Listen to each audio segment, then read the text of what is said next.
आज भारत के संसद में विपक्ष द्वारा भारत सरकार के विरुद्ध में लाए हुए नो कॉन्फिडेंस पे चर्चा का दूसरा दिन है। आज तमाम नेताओं ने अपने क्वेश्चंस सत्ता पक्ष से पूछे और सत्ता पक्ष ने भी अपने अपने तरीके से आंसर्स दिए। उन आंसर्स में से हम आपके लिए लाए हैं अमित शाह का इंटरव्यू, जो कि बेबाकी से अपने जवाब को संसद के पटल पे रखते हैं।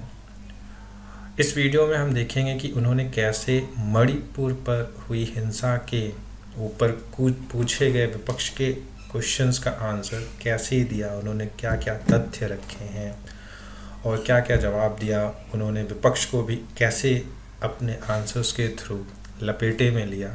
तो आइए देखते हैं अमित शाह का बेबाक response to the opposition party.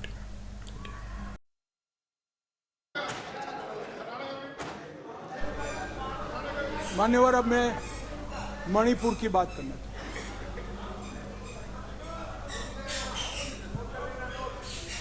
भाई थोड़ी देर। मान्यवर, अब मैं इस सदन में मणिपुर की बात करना चाहता हूं। मान्यवर, मणिपुर में जो हिंसक घटनाएं हुई है वो क्यों हुई है, क्या स्थिति है और इससे निपटने के लिए हमने क्या कुछ किया है, इसकी डिटेल बात मैं अभी करूंगा। परंतु मैं विपक्ष की इस बात से सहमत हूं कि वहां पर हिंसा का तांडव हुआ है और इस हिंसा के तांडव से कोई सहमत नहीं हो सकता। मानिए, हम भी सहमत नहीं, उनसे ज्यादा दुख हमें है। परंतु ये परिस्थिति जन्य है। मैं बताना चाहता हूं, इसी घटनाओं का कोई समर्थन नहीं कर सकता। समाज के नाते हमें शर्म आए इस प्रकार की घटनाएं वहां हुई है, इससे कोई इनकार नहीं। परंतु ये जो घटना हुई है वो शर्मनाक है।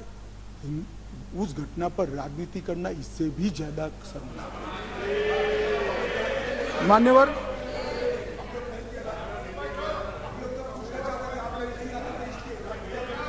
मैं बताता हूं।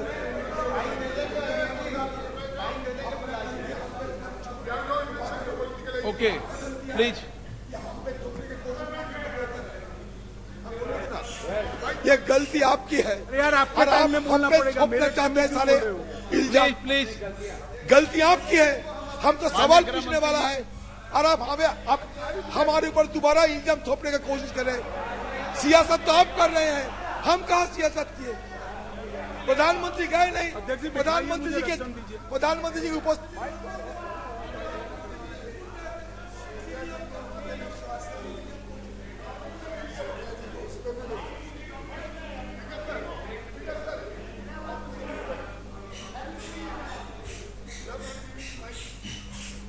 मान्यवर, एक भ्रांति देश भर की जनता के सामने फैलाई गई है कि यह सरकार मणिपुर पर चर्चा के लिए तैयार नहीं। मैं आज भरे सदन के अंदर आपके माध्यम से सदन को बताना चाहता हूं कि सदन आहूत भी नहीं हुआ था। मैंने पत्र लिखकर अध्यक्ष जी से मांग की थी कि मैं चर्चा के लिए तैयार हूं, इसमें समय मर्यादा मत बढ़ाइए। प्लीज बैठो। प्लीज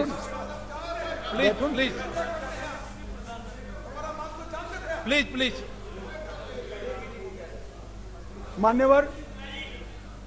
मान्यवर, मैं डे 1 से चर्चा के लिए तैयार, मगर वो चर्चा नहीं चाहते, उनको विरोध करना है।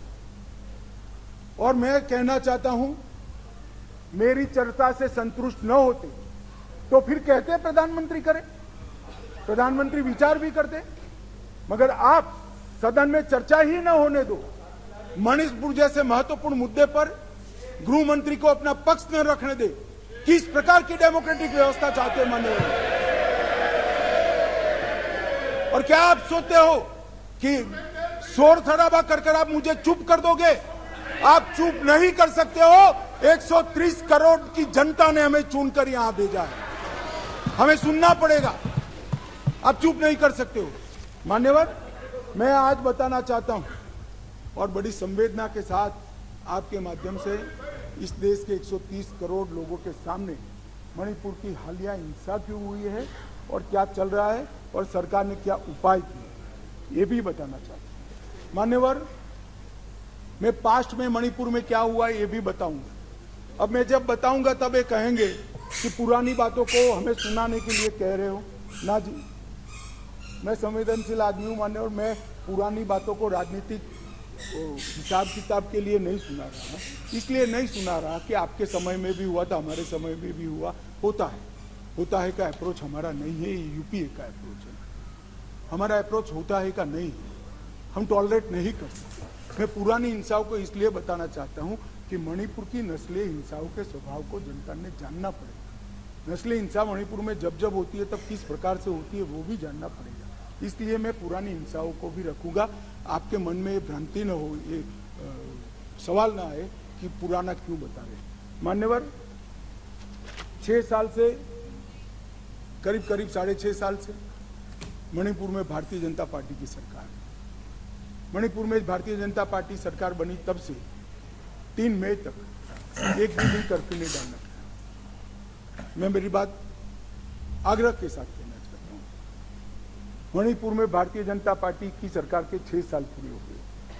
6 साल में मणिपुर में एक भी दिन कर्फ्यू नहीं डाला पड़ा। मणिपुर के अंदर एक भी दिन बंद नहीं रहा। मणिपुर के अंदर एक भी दिन ब्लॉकेड नहीं हुआ और उग्रवादी हिंसा लगभग समाप्त हो गई। ये 6 साल का भारतीय जनता पार्टी के शासन का इतिहास था। 2021 में हमारे देश की पड़ोस में म्यांमार में सत्ता परिवर्तन और म्यांमार में वहां पर मिलिट्री का शासन आया, डेमोक्रेटिक सरकार गिर गई और वहां पर एक कुकी डेमोक्रेटिक फ्रंट है, इसने लोकतंत्र के लिए आंदोलन चालू करा। जब कुकी डेमोक्रेटिक फ्रंट ने लोकतंत्र के लिए आंदोलन चालू किया, वहां की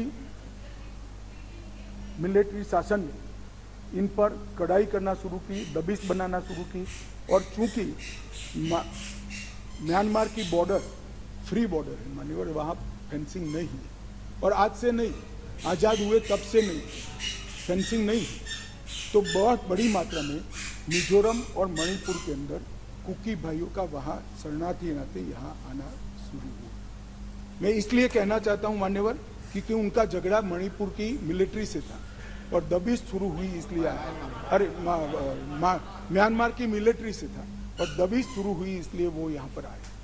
मान्यवर, हजारों की संख्या में कुकीज आदिवासी भाई यहाँ आना शुरू हुए और परिवार बसने लगे। कहाँ बसेंगे? तो जंगल में बसने लगे और एक प्रकार से मणिपुर के बाकी हिस्सों में एक असुरक्षा की भावना हुई कि हमारी जनसंख्या बदल जाएगी। हमने उसको देखा।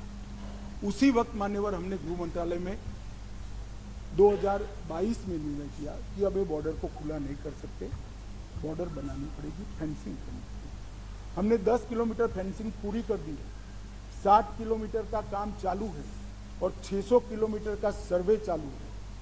आपने 2014 तक कभी फेंसिंग नहीं की।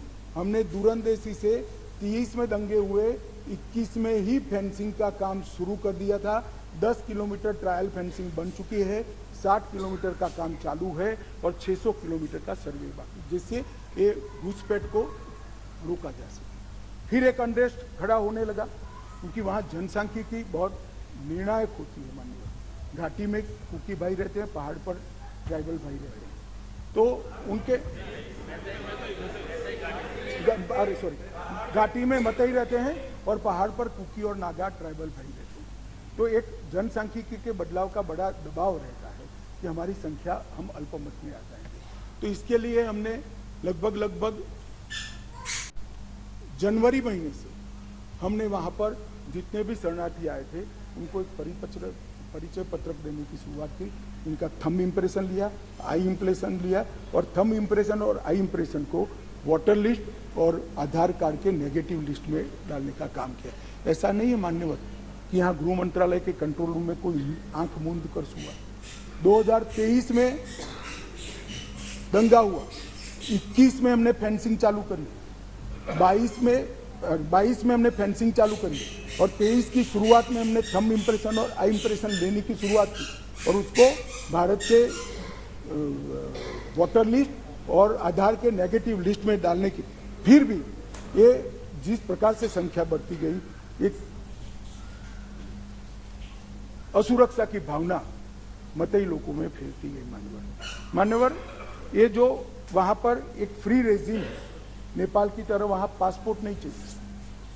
अब ये मत कहना है कि हमने क्यों नहीं करा, 1968 से करा हुआ है भाई। 1968 से एक समझौता है भारत और ब्रह्मदेश की सरकारों के बीच में कि बॉर्डर के 40 किलोमीटर से जो अंदर आएगा या यहाँ से 40 किलोमीटर जो आ जाए उसको पासपोर्ट नहीं चाहिए। ये समझौता है, किसी को रोकना भी असंभव। और इतने हजारों किलोमीटर की बॉर्डर में बाढ़ भी नहीं लगी थी, फेंसिंग भी नहीं थी, तो संख्या बढ़ती गई और असुरक्षा बढ़ती गई। इतने में एक अफवाह फैल गई 29 तारीख अप्रैल को कि 58 ये वसाहतें जो थी शरणार्थियों की, उसको गांव घोषित कर दिया गया। अब गांव घोषित करने की अफवाह से ही घाटी में बहुत बड़ा अनरेस्ट शुरू हुआ हमारे। और वो अनरेस्ट को भी हमने माइक वाली जीपे चलाई, बताया गया कि भाई कोई गांव घोषित नहीं हुआ है। मगर अफवाहें जब फैलती है तब फैलती है अविश्वास का वातावरण। और घोषित जंगल गांव घोषित किया, जंगल गांव घोषित किया जो वसाहतें थी उसको, तो उनको लगा परमानेंट अब यही बस जाएंगे, तो एक अनरेस्ट खड़ा हुआ। उसके बाद में आग में तेल डालने का काम हाईकोर्ट मणिपुर के अप्रैल महीने में आए हुए एक फैसले ने कहा, जिसने सालों से पड़ी हुई एक लंबित पिटीशन को अचानक चलाया। अचानक चलाकर ना भारत सरकार के ट्राइबल आयोग को शपथ पत्र लिया, ना भारत सरकार के ट्राइबल डिपार्टमेंट का लिया, ना भारत सरकार के गृह मंत्रालय का लिया, ना मणिपुर सरकार का लिया, और अचानक ही कह दिया कि 29 अप्रैल के पहले इस मतई जाति को ट्राइबल घोषित कर दी गई। इससे पहाड़ पर बहुत बड़ा अनरेस्ट हुआ, ट्राइबलों में बड़ा अनरेस्ट हुआ कि अब मतई ट्राइबल बन जाएंगे तो हमारी नौकरियों में स्पर्धा का भाव होता है। और स्वाभाविक है, एक कोई कानूनी प्रक्रिया के बगैर एक ऑर्डर कर दिया गया, जिसके कारण ऊपर भी, नीचे ऑलरेडी अनरेस्ट चालू था, ऊपर भी अनरेस्ट हुआ। और 3 तारीख को एक रोली के अंदर एक क्लैश हो गया माने, और क्लैश होने के बाद दंगे चालू हुए जो अब तक अशांत परिस्थिति को बनाए हुए हैं। अब इस परिस्थिति को आप वो क्यों नहीं गया, ये क्यों नहीं गया, इस तरह से आप तुलना मत करिए। ये परिस्थिति जन्य दंगे है मान्यवर। मैं आगे भी कहना चाहता हूँ, इसके साथ एक बहुत बड़ी बात दूसरी भी हुई है कि वहाँ मिलिट्री का शासन आने के बाद थोड़ी ढिलास आ गई है और नार्कोटिक्स का भी बहुत बड़ी तस्करी म्यांमार की ओर से मणिपुर की ओर हुई है। इसके व्यापार से भी बहुत बड़ा अनरेस्ट हुआ है। मगर जो क्लिंचिंग चीज थी वो कोर्ट का जजमेंट थी, उसकी अंतिम तारीख 29 मई थी। और इसके विरोध में एक जुलूस निकला, जुलूस में दोनों ग्रुपों के बीच में भिड़ंत हुई और देखते देखते घाटी में और पहाड़ पर दोनों जगह एक दूसरे पर हमले करना, हिंसा करना शुरू हो गया। मान्यवर, अब 2 सवाल हैं कि हिंसा शुरू करने के बाद क्या किया, मैं उस पर बाद में जाता हूँ। इतनी ही शांति से बताऊंगा, कोई जरा भी मन में, मैं कि कोई किसी चीज से भागना नहीं चाहता, भागना मेरा स्वभाव ही नहीं है भाई, मैं किसी भी चीज से भागना नहीं। मगर मणिपुर की नस्लीय हिंसाओं के इतिहास को समझना पड़ेगा। 1993 में श्री पीवी नरसिम्हा राव जी प्रधानमंत्री थे, राजकुमार दोरेंद्र सिंह कांग्रेस के नेता मुख्यमंत्री थे, और नागा कुकी संघर्ष हुआ। नागा कुकी भी नस्लीय हिंसा थी मान्यवर। और उस वक्त 750 लोग मारे गए, 200 लोग घायल हुए, 45,000 लोग शरणार्थी थे, और 1.5 साल तक ये हिंसा अविरत रूप से चलती रही। अब ये कहते हैं प्रधानमंत्री जी क्यों नहीं बोले, भाई 700 लोग मारे गए थे, 200 लोग घायल हुए, 45,000 लोग शरणार्थी बने। आपको मालूम है जवाब किसने दिया मान्यवर? इनको मालूम है जवाब किसने दिया? MOS राजेश पायलट। और मुझे नहीं बोलने देते मान्यवर। इतनी जघन्य घटना हुई, भारत सरकार से किसी ने मुलाकात की क्या था? ट्राइबल मिनिस्टर गया? ना जी। समाज कल्याण विभाग के मंत्री गए? ना जी। होम मिनिस्टर का question does not arise. MOS गए? ना जी। और ये पूछते हैं हमें कि प्रधानमंत्री क्यों नहीं गए? अरे भाई, आप जरा देखिए कि नस्लीय हिंसाओं का इतिहास, मैं पूरा बताता हूं उनके सब, मुझे जल्दबाजी नहीं है, बड़ा महत्वपूर्ण मुद्दा है। मुझे पूरा बताना है इतिहास।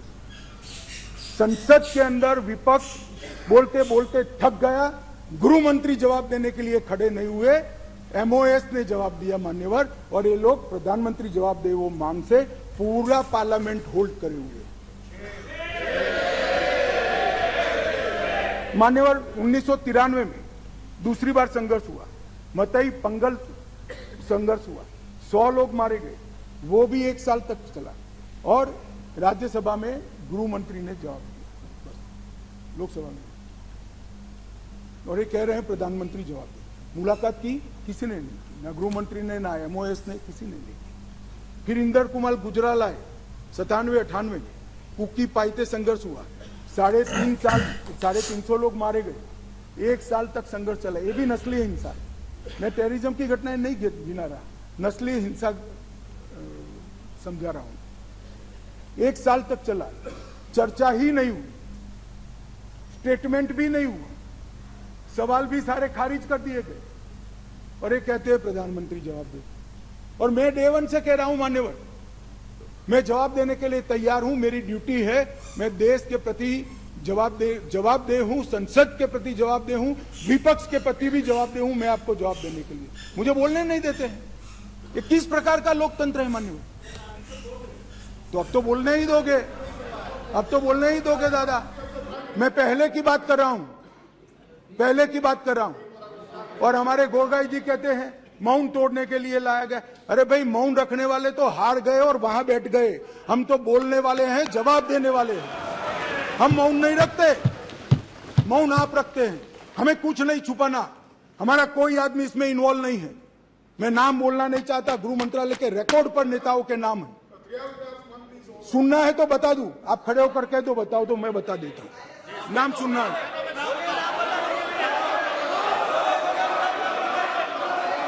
मान्यवर, बाद में 2004 में मनमोहन सिंह जी थे, इबोबी सिंह जी थे, लगभग 1700 लोगों के एनकाउंटर हुए, 1700 लोग एक तरफा वर्दी से। ऐसा वहां मानते, मैं नहीं मानता, मैं तो व्यवस्था में विश्वास रखने वाला हूं। वहां लोग मानते वर्दी से की हुई नस्ली हिंसा थी। 1700 सुप्रीम कोर्ट ने संज्ञान लिया, ढेर सारी एसआईटियां बनी, मगर किसने जवाब दिया? कोई नहीं, एक चर्चा नहीं, ना एमओएस, ना मिनिस्टर। अब मुझे बताइए भाई, चिदम्बरम साहब थे और वहां राज्यसभा में मेरा हिसाब मांगते थे, मुझे बोलने नहीं देते। मैं आपके माध्यम से देश की जनता को कहना चाहता हूं, ये परिस्थिति जन्य नस्लीय हिंसा है, इसको राजनीति का मुद्दा नहीं बनाना चाहिए। और मान्यवर 3, 4, 5 मैं पूरे देश को बताना चाहता हूं, इस देश के प्रधानमंत्री ने रात को 4 बजे भी मुझे फोन किया है और दूसरे दिन 6:30 बजे मुझे फोन से उठाया भी इस देश के प्रधानमंत्री ने। और ये कह रहे हैं मोदी जी ध्यान नहीं रखते। मान्यवर 3 दिन तक लगातार हमने यहां से काम करने का काम किया, 16 वीडियो कॉन्फ्रेंस करी, 36,000 लोग सिक्योरिटी फोर्सेस सीएपीएफ के वहां पहुंचाए, वायुसेना के विमानों का उपयोग किया, चीफ सेक्रेटरी बदल दिया गया, डीजीपी बदल दिया गया, सुरक्षा एडवाइजर भेज दिया गया, चीफ सेक्रेटरी भारत सरकार ने भेजा, डीजीपी भारत सरकार ने भेजा, सुरक्षा एडवाइजर भारत सरकार। ये सब 4 तारीख की शाम को समाप्त हो गया था। 3 को हिंसा हुई, 4 तारीख को समाप्त हो गया था। और ये कहते हैं 356 क्यों ना लगाया? 356 तब लगती है जब हिंसा के समय राज्य सरकार कोऑपरेट न करे। हमने डीजीपी बदल दिया, उन्होंने भारत सरकार के डीजीपी को स्वीकार कर लिया, हमने चीफ सेक्रेटरी बदल दिया, उन्होंने भारत सरकार के चीफ सेक्रेटरी भेजे हुए चीफ सेक्रेटरी को। मैं यही कह रहा हूं, समझ न हो तो नहीं आएगी भी। सीएम तब बदलना पड़ता है जब कोऑपरेट न करे। ये सीएम कोऑपरेट कर रहा है, डीजीपी, सुरक्षा सलाहकार, ये सबको हमने बदला है। मान्यवर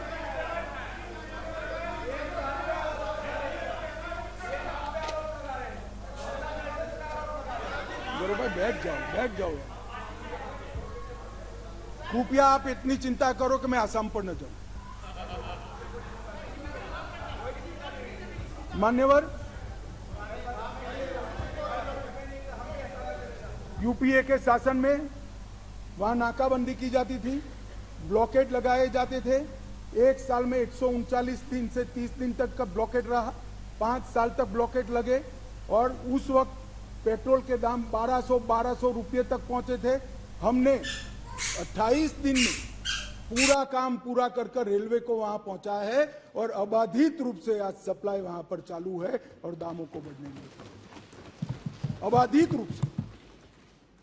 और इतनी कठिन परिस्थिति थी कि कुकी एरिया में मतई ड्राइवर नहीं जा सकते थे, मतई एरिया में कुकी ड्राइवर नहीं जा सकते। हम आसाम से ट्रक भी लाए, ड्राइवर भी लाए, सेना को भी लगाए और जाकर दामों को हमने कंट्रोल करने का काम किया है। मान्यवर, मैं हिंसा की भी आंकड़े देना चाहता हूं।